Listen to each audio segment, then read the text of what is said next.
क्या जो इतिहास हमें पढ़ाया गया वही सच है? क्या हम वास्तव में जानते हैं कि हमारे पूर्वजों के साथ क्या हुआ? कहीं ऐसा तो नहीं कि हमें अपने ही हार की जश्न मनाने के लिए मजबूर कर दिया गया हो। जय भीम दोस्तों, आज हम आपके सामने एक ऐसे सच को उजागर करने जा रहे हैं जिसे जानकर आप शायद सन्न रह जाएं। यह कहानी सिर्फ एक त्योहार की नहीं बल्कि हमारी पहचान और इतिहास के साथ हुए छल की है। और इतिहास गवाह है कि कभी इस देश में बहुजनों का शासन हुआ करता था। जब बहुजन शासक सत्ता में थे तब भारत समृद्धि, शांति और शौर्य का प्रतीक था। पूरी दुनिया इसे सोने की चिड़िया कहकर संबोधित करती थी। वह युग बुद्धमय भारत का था जहाँ बहुजन राजाओं के वीरता और पराक्रम की गूंज विश्व भर में सुनाई देती थी। लेकिन विदेशी ब्राह्मण आर्यों ने गहरी साजिश रची। उन्होंने छल कपट और षड्यंत्र के माध्यम से बहुजन राजाओं की शक्ति को कमजोर किया और धीरे धीरे भारत पर अपना प्रभुत्व स्थापित कर लिया। जो त्योहार हमारे पूर्वजों के संघर्ष और बलिदान के प्रतीक थे, उन्हें आज हमें आनंद उत्सव की तरह मनाने के लिए बाध्य किया गया है। आज हम आपको होली से जुड़ी एक ऐसी काली सच्चाई को बताने जा रहे हैं जिसे जानने के बाद शायद आप इसे मनाना हमेशा के लिए बंद कर दें। इतिहास को तोड़ मरोड़ कर ऐसा पेश किया गया है ताकि हम अपने ही नायकों को भूल जाएं और उन लोगों को पूजे जिन्होंने हमारे पूर्वजों पर अत्याचार किए।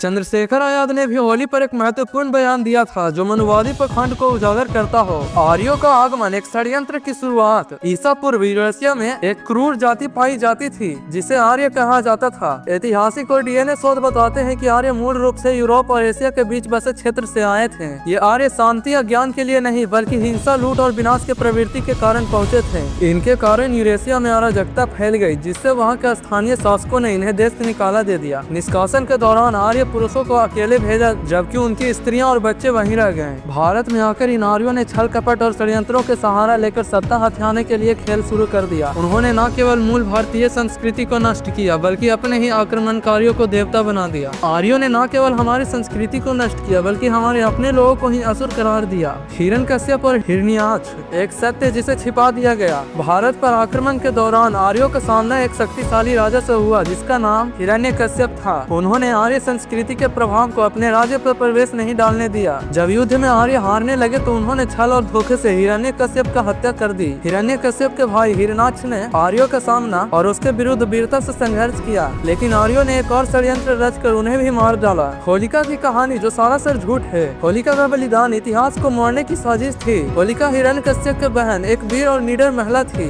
उन्होंने अपने भतीजे प्रहलाद को आर्यों को षड्यंत्र से बचाने का प्रयास किया, लेकिन आर्यों ने उन्हें आग में जिंदा जला दिया। इस घटना को बुराई पर अच्छाई के जीत के रूप में प्रचारित किया, जबकि असलियत यह थी कि यह एक क्रूर हत्या थी। हमारे पूर्वज इस दिन को शोक दिवस के रूप में मनाते थे, लेकिन आर्यों ने इसे त्योहार में बदलकर हमारे ऐतिहासिक चेतना को नष्ट कर दिया। यह थी होली की अपनी इतिहास जिसे आर्यों ने तोड़ मरोड़ कर बदल दिया था। अब जान लेते हैं कि इसका नुकसान क्या होता है। इससे सबसे बड़ा नुकसान पर्यावरण को है। हर साल लाखों टन लकड़ी जलाई जाती है जिससे जंगलों का विनाश होता है। दूसरा, स्वास्थ्य पर प्रभाव। होली में रासायनिक रंगों का उपयोग हमारी त्वचा, आंखों और बालों के नुकसान को पहुंचाता है। तीसरा, सामाजिक बुराइयां। शराब और नशे के कारण अपराध बढ़ते हैं। महिलाओं के साथ दुर्व्यवहार की घटनाएं बढ़ जाती है। जातिगत भेदभाव और छुआछूत की घटनाएं सामने आती है। अब समय आ गया है कि हम अपने असली इतिहास को पहचाने। हमें अपने वीर पूर्वजों को सम्मान करना चाहिए, न कि उनके पराजय के उत्सव मनाना चाहिए। हमें उन लोगों को पूजा बंद करनी चाहिए जो हमारे पूर्वजों को हत्यारे थे। हमें अपने वास्तविक इतिहास को फिर से स्थापित करना होगा। अब निर्णय आपका है। क्या आप अपने इतिहास की सच्चाई को अपनाएंगे या फिर इसे एक झूठी कहानी में खोकर अपने पूर्वजों के बलिदान को भूल जाएंगे? अगर आप इस सच्चाई को अधिक से अधिक लोगों तक पहुंचाना चाहते हैं तो वीडियो को लाइक करके शेयर करें और इस चैनल को भी सब्सक्राइब करें।